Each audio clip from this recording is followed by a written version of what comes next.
Do you know where the ingredients in your cosmetics come from?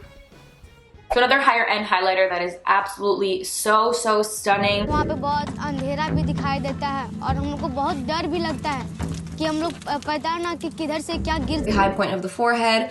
You know how you put highlight like all right here? When children are the hidden cost in our cosmetics, who's stepping in to help them out? They spend their days mining mica and their nights protecting it.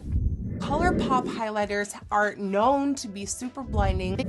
Shamil is breaking rocks at an Indian mine so that the Western world can sparkle. I think my body is just in such a big need of glow that I'm missing my words. Recent study concluded that on average 5 children die in these mines every month. These products come from thousands of miles away all over the world. Workers are exploited, child labor is present, and working conditions are bad. We are pretty active participants in the global economy, but we do not really think about the workers that may be exploited for our commodities. This mica mineral, which is mainly produced by child labor, is the main ingredient in every highlighter available in stores. With that being said, by choosing the cosmetic products with a fair trade label, we can make a difference. Fairtrade originally started in 1958 and has now developed into a widespread movement. This brings us to the positive sides of Fairtrade.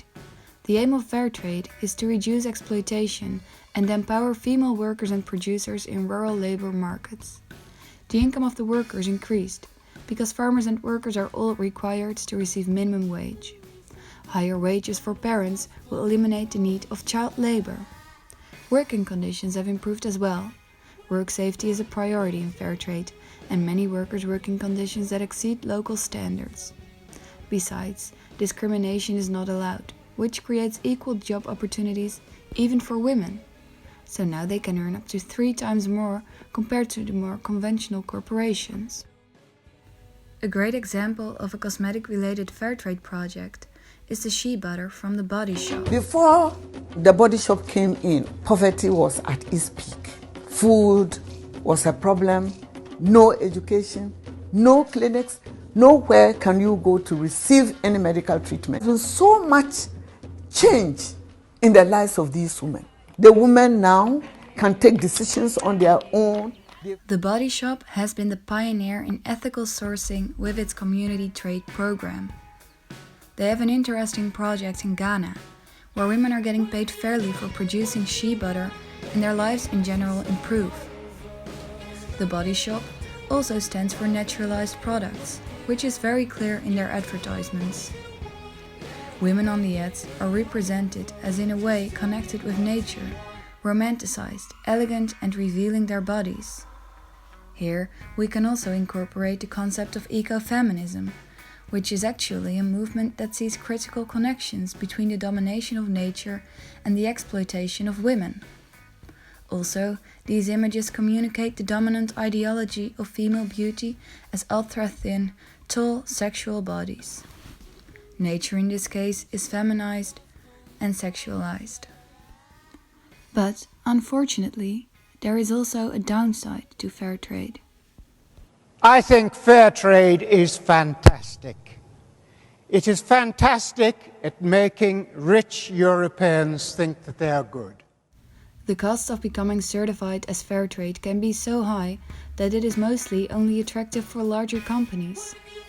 Also, even though fair trade aims that farm workers receive minimum wage, having a fair trade certificate does not guarantee this, so workers may still not have escaped poverty. Besides, being fair trade can be used by some companies to increase their profit by using it commonly as a marketing tool to differentiate their products. And finally, fair trade products are usually more expensive than non-fair trade products, which creates a limited customer base. Large producers and producers in more wealthy countries are better equipped than smaller producers to meet fair trade requirements. Studies so far show no conclusive evidence that fair trade workers receive any higher wages. Use of cosmetics is normalized in society these days. Cosmetics make us feel more confident, but they also make commodification of gender visible. It has become normal for women to be beautiful and perfect. We eat the other by absorbing and accepting to be like women wearing makeup in advertisements. Makeup has also become normal at an increasingly younger age. Age compression and sexualization of children are leading to children wanting to wear makeup. This can have major effects on their development of identity. Concerning the fact that fair trade is not as fair as it seems, it leads us to look at some alternatives. We can conclude that changing the contemporary beauty image would be difficult, since cosmetics play a very big role in our society.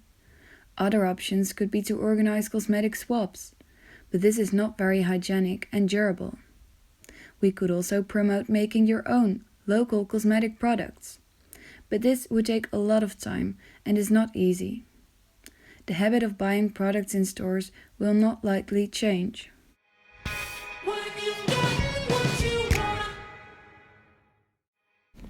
It seems like the best option would be to emphasize the use of fair trade products. As consumers, we have the power to make change possible. Therefore, we need to focus on improving fair trade. A more radical option could be to put pictures of children working in the cosmetic industry on the products. It would be interesting to see how people would react if the products would show their real background. To conclude, we are pretty active participants in the global economy, but we can say that we are pretty disconnected with the products we are using. Do we think about the workers that may be exploited for our commodities, which are not even of a life importance? By choosing the products with certain labels, in our case cosmetics with fair trade labels, we support business practices that support similar values as we do. Consumers demand what is supplied, what is produced, and how. So the solution for this is in our own hands. We have the power, and with great power comes great responsibility.